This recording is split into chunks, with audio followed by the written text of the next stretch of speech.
പ്രസംഗിക്കുക എന്ന് പറയുന്നത് വളരെ കുറയ്ക്കേണ്ടത് അനിവാര്യമാണ്. കാരണം കുഞ്ഞുങ്ങളോട് പ്രസംഗിക്കുക എന്ന് പറയുന്നത് ഏറ്റവും വലിയ ക്രൂരതയാണെന്നാണ് പറയുന്നത്. അത് ഞാൻ പറഞ്ഞതൊന്നുമല്ല, ടാഗോർ പറഞ്ഞതാണ്. ലോകത്തെ ഏറ്റവും പ്രമുഖമായ ഏറ്റവും വലിയ സമ്മാനത്തെ ഇന്ത്യയിലേക്ക് കൊണ്ടുവന്നത് രവീന്ദ്രനാഥ് ടാഗോറാണ്. നമ്മുടെ ജനഗണമന എഴുതിയ രവീന്ദ്രനാഥ് ടാഗോർ. ഇന്ത്യയിൽ ആദ്യമായി നോബൽ സമ്മാനം കിട്ടുന്നത് ടാഗോറാണ്. അപ്പൊ ടാഗോർ പറയുന്നത് കുഞ്ഞുങ്ങളോട് പ്രസംഗിക്കുക എന്ന് പറഞ്ഞാൽ ഏറ്റവും വലിയ ക്രൂരതയാണ് എന്നാണ്. അപ്പൊ ആ ഒരു ക്രൂരത എന്തായാലും ഞാൻ ചെയ്യാൻ ഒരുമ്പെടുന്നില്ല. നമ്മുടെ കുഞ്ഞുങ്ങൾക്ക് എല്ലാ പിന്തുണയും പിൻബലവും നാട് നൽകണം. അവരുടെ വിദ്യാഭ്യാസത്തിന് പ്രാധാന്യവും പ്രത്യേകതയും നമ്മൾ ഉൾക്കൊള്ളണം. അങ്ങനെ ഉൾക്കൊള്ളുമ്പോൾ നമുക്ക് പറ്റാത്ത എല്ലാ മോഹങ്ങളും ഈ കുഞ്ഞുങ്ങളിൽ അടിച്ചേൽപ്പിക്കാൻ വേണ്ടിയുള്ളൊരു ശ്രമം നമ്മൾ നടത്തുന്നത്. ഞാൻ മുതിർന്നവരോടാണ് അത് പറയുന്നത്. രക്ഷകർത്താവ് എന്നുള്ള തരത്തിലാണ് ഞാനും അത് പറയുന്നതല്ല. നമ്മുടെ കുഞ്ഞിന് എന്തെങ്കിലും തരത്തിൽ ഒരു പരീക്ഷയ്ക്ക് എന്തെങ്കിലും ഒരു മാർക്ക് കുറഞ്ഞുപോയി, അപ്പോൾ നമ്മുടെ വീട്ടിലെല്ലാം തകരുകയാണ്. ഉടനെ അടുത്തുള്ള ആൾക്കാരെ കൂടി ചൂണ്ടിക്കാണിച്ച് കണ്ടില്ലേ അവരെയൊക്കെ കണ്ടു പഠിക്കുക എന്ന് പറയുകയാണ്. കുഞ്ഞിനെ എത്രമാത്രം അപ്പം ഈ കുട്ടികളെ എങ്ങനെ നമുക്ക് അന്നേരം ഒരു കൈകാര്യം ചെയ്യലാണ് നമ്മളെല്ലാവരും കാണിക്കുന്ന രീതി. അതൊരിക്കലും ഒരു ശരിയായ രീതി അല്ല. ആദ്യം നമ്മൾ ഒരു കുഞ്ഞിൽ വളർത്തിയെടുക്കേണ്ടത് ആത്മവിശ്വാസമാണ്. ഇതൊക്കെ നേടാൻ പറ്റും, പഠിച്ചു മുന്നോട്ടേക്ക് പോകാൻ പറ്റും എന്നുള്ളൊരു ആത്മവിശ്വാസം ആ കുഞ്ഞിന് ഉണ്ടാക്കിയെടുക്കുക എന്നുള്ളതാണ് ഞാൻ രക്ഷകർത്താക്കളായിട്ടുള്ള അല്ലെങ്കിൽ ഇവിടെ ഇരിക്കുന്ന മുതിർന്നവരായിട്ടുള്ള എല്ലാവരുടെയും ഭാഗത്തുനിന്ന് ഉണ്ടാവേണ്ട കാര്യം അതാണ്. നമ്മൾ പലപ്പോഴും അവരുടെ ചെറിയ വീഴ്ചകളിൽ അവർക്കുണ്ടാകുന്ന അവരുടെ ഭാഗത്തു നിന്നുണ്ടാകുന്ന എന്തെങ്കിലും ഒരു തെറ്റിന്റെയൊക്കെ പേരിൽ നമ്മൾ അവരെ ഏറ്റവും വലിയ വാക്കുകൾ കൊണ്ട്, വലിയ വാക്ക് നമ്മൾ കടുപ്പിച്ചുള്ള വാക്കുകൾ കൊണ്ട് അവരെ കൈകാര്യം ചെയ്യുന്നതിനോ അല്ലെങ്കിൽ അവരെ ശിക്ഷിക്കുന്നതിനോ ഒക്കെ ആയിരിക്കും മുതിരുന്നത്. അതൊരു ശരിയാണോ എന്ന് ശരിക്കും ഒന്ന് ആലോചിച്ച് നോക്കുക. ആത്മവിശ്വാസത്തെ അവർക്ക് ഏറ്റവും കൂടുതലായി പ്രദാനം ചെയ്യുക എന്നുള്ളതാണ് പ്രമുഖമായ കാര്യം. ഞാനൊരു കാര്യം നിങ്ങളുടെ മുമ്പിൽ പറയാം. അതൊരു നടന്ന കഥയാണ്, സംഭവ കഥയാണ്. നമ്മളിപ്പോൾ ഇവിടെ ഈ പുതിയ തരത്തിലുള്ള ലൈറ്റാണ് ഇപ്പോൾ ഈ കത്തി നിൽക്കുന്നതല്ല. ഏറ്റവും നല്ല പ്രകാശം കിട്ടും, കറണ്ട് വളരെ കുറച്ച് മതി. അതൊക്കെ ഇത്തരം ഇതിന് പേരൊന്നും കേട്ടില്ല, എന്താ ഹാളജന LED ലൈറ്റ് ഒക്കെ ഇത് LED അതൊക്കെ പിന്നെ ലൈറ്റ് എമിറ്റർ ഡയോഡ്സ് ഒക്കെ വരുന്നത്. അപ്പോൾ പുതിയ ഇതൊക്കെ വരുമ്പോൾ അവിടെ ഈ ആദ്യത്തെ ഇലക്ട്രിക് പ്രകാശം നൽകിയത് ബൾബാണ്. ബൾബ് നമ്മുടെ എല്ലാം ഓർമ്മയിലുണ്ടല്ലോ, പഴയ ബൾബ്. ഈ ബൾബ് കണ്ടുപിടിച്ചത് തോമസ് ആൽവ എഡിസൺ എന്ന് പറയുന്ന ഒരു ശാസ്ത്രജ്ഞനാണ്. ഈ എഡിസൺ ഈ ബൾബ് കണ്ടുപിടിച്ചിട്ട് ഇത് എല്ലാം പരീക്ഷിച്ചൊക്കെ നോക്കിയിട്ടില്ലോ, എല്ലാവരും കാണിക്കണ്ടേ, ഇങ്ങനെ കണ്ടുപിടിച്ചു എന്നുള്ള കാര്യം അവതരിപ്പിക്കണ്ടേ. അങ്ങനെ അവതരിപ്പിക്കാൻ വേണ്ടി അദ്ദേഹം എല്ലാവരെയും വിളിച്ചുകൂട്ടി. ശാസ്ത്രരംഗത്തെ ഏറ്റവും പ്രമുഖരായ ആൾക്കാർ എത്തിയിട്ടുണ്ട്, മാധ്യമങ്ങൾ എത്തിയിട്ടുണ്ട്. അന്നൊന്നും ഈ ചാനലും സോഷ്യൽ മീഡിയ അതൊന്നും ഇല്ലാത്ത കാലമാണ്. അതുകൊണ്ട് പത്രക്കാരെല്ലാം എത്തിയിട്ടുണ്ട്. അങ്ങനെ എല്ലാവരുടെയും മുമ്പിൽ അവരുടെ സാന്നിധ്യത്തിൽ ഈ ബൾബ് കൊണ്ടുവന്ന് അത് കത്തിച്ച് കാണിക്കാൻ വേണ്ടി എഡിസൺ വന്നു. അദ്ദേഹം ബൾബ് കൊണ്ടുവന്നു. ബൾബ് കൊണ്ടുവന്ന് കണക്ഷൻ കൊടുക്കണമല്ലോ. അദ്ദേഹത്തിന്റെ സഹായിയുടെ കയ്യിലോട്ട് ഈ ബൾബ് കൊടുത്തു. അദ്ദേഹം എന്നിട്ട് വയറൊക്കെ എന്ന് സെറ്റ് ചെയ്യാൻ വേണ്ടി ഇങ്ങോട്ട് തിരിയുകയും ഈ സഹായിയുടെ കയ്യിൽ നിന്ന് ഈ ബൾബ് താഴെ വീണ് പൊട്ടിപ്പോയി. ആകെ ഒറ്റ ബൾബേ ഉണ്ടാക്കിയിരുന്നുള്ളൂ. ഇന്നത്തെ പോലെ വ്യാവസായിക അടിസ്ഥാനത്തിൽ ഉണ്ടാക്കല്ലോ, ഒരെണ്ണം കണ്ടുപിടിച്ചിരിക്കല്ലേ. ഈ കണ്ടുപിടിച്ചപ്പോൾ ഉണ്ടാക്കിയ ഈ ബൾബ് അല്ലാതെ വേറെ ഒന്ന് എഡിസന്റെ കയ്യിൽ ഇല്ല. നമ്മളായിരിക്കും എന്ത് ചെയ്യുക? നമ്മൾ എന്തൊരു പുകിലായിരിക്കും. നമ്മുടെ വീട്ടിലെ കുഞ്ഞുങ്ങളുടെ കയ്യിൽ നിന്ന് ഒരു ഗ്ലാസ് താഴെ വീണ് പൊട്ടിയാൽ ഉള്ള അവസ്ഥ എന്തായിരിക്കും എന്നുള്ളതൊന്ന് ആലോചിച്ച് നോക്കിയും. പോട്ടെ, ഇനി നമുക്ക് സംഭവത്തിലേക്ക് തന്നെ വരാം. എഡിസൺ ഒന്നും ഇതായില്ല, താഴെ വീണ് പൊട്ടി. എഡിസൺ എന്നോട് പറഞ്ഞു ക്ഷമിക്കണം. പറയുന്നത് എഡിസൺ ആണേ, ഈ ബൾബ് പൊട്ടിച്ചാളല്ല പറയുന്നത്, ബൾബ് ഉണ്ടാക്കിയ ശാസ്ത്രജ്ഞനാണ് പറയുന്നത്. ക്ഷമിക്കണം, എനിക്കൊരു 24 മണിക്കൂർ കൂടി സമയം വേണം. ഞാൻ ഒരെണ്ണേ ഉണ്ടാക്കിയിരുന്നുള്ളൂ. എനിക്കൊരു പുതിയൊരു ബൾബ് ഉണ്ടാക്കാൻ 24 മണിക്കൂർ കൂടി വേണം. അതുകൊണ്ട് ആ ബൾബ് ഉണ്ടാക്കിയതിനു ശേഷം ഞാൻ വീണ്ടും നിങ്ങളുടെ മുമ്പിൽ ഇത് പ്രദർശിപ്പിച്ച് കാണിക്കാം എന്ന് പറഞ്ഞു. എല്ലാവരും പിരിഞ്ഞുപോയി. എഡിസണും വീണ്ടും ലബോറട്ടറിയിലേക്ക് പോയി. അദ്ദേഹം വീണ്ടും ഇത് നിർമ്മാണത്തിൽ ഏർപ്പെട്ടു. പുതിയ ബൾബ് ഉണ്ടാക്കിയിട്ട് വീണ്ടും എല്ലാവരെയും വിളിച്ചുകൂട്ടി. എല്ലാവരും വന്നു. എഡിസൺ ബൾബുമായിട്ട് വീണ്ടും വന്നിട്ട് അദ്ദേഹം നോക്കി. ഈ തലേ ദിവസം താഴെയിട്ട് പൊട്ടിച്ച ആളിനെ ഇങ്ങനെ നോക്കി. അവൾ ദൂരെ മാറി നിൽക്കുന്നുണ്ട്.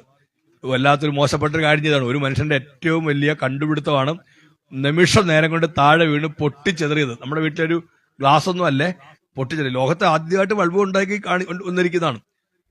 അപ്പൊ ഇയാൾ ദൂരെ മാറി നിൽക്കുന്നുണ്ട്. കഴിഞ്ഞ ദിവസം ഇത് പൊട്ടിച്ച ആൾ ദൂരെ മാറി നിൽക്കുകയാണ്. എഡിസൺ അയാളെ അടുത്തേക്ക് വിളിച്ചിട്ട് ഈ ബൾബ് അയാളുടെ കയ്യിൽ തന്നെ വീണ്ടും കൊടുത്തു.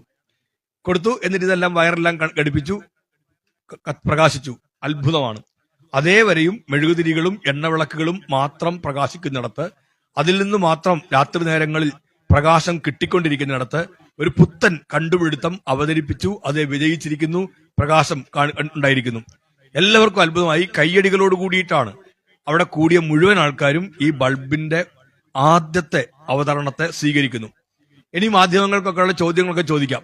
അതിനുവേണ്ടി എഡിസൺ വന്നു നിന്നു. ആദ്യ ചോദ്യം എഡിസന്റെ നേർക്ക് വന്നു. കഴിഞ്ഞ ദിവസം താഴെയിട്ട് പൊട്ടിച്ച ഈ ആളിന്റെ കയ്യിൽ തന്നെ എന്ത് ധൈര്യത്തിനാണ് താങ്കൾ വീണ്ടും ഈ ബൾബ് കൊടുത്തത് എന്നായിരുന്നു ആദ്യത്തെ ചോദ്യം.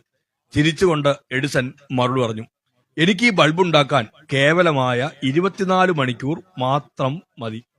പക്ഷേ ഈ മനുഷ്യന്റെ ആത്മവിശ്വാസം തകർന്നു പോയാൽ 24 വർഷം എടുത്താൽ പോലും എന്നെ കൊണ്ടത് വീണ്ടും ഉണ്ടായി കൊടുക്കാൻ പറ്റുകയില്ല.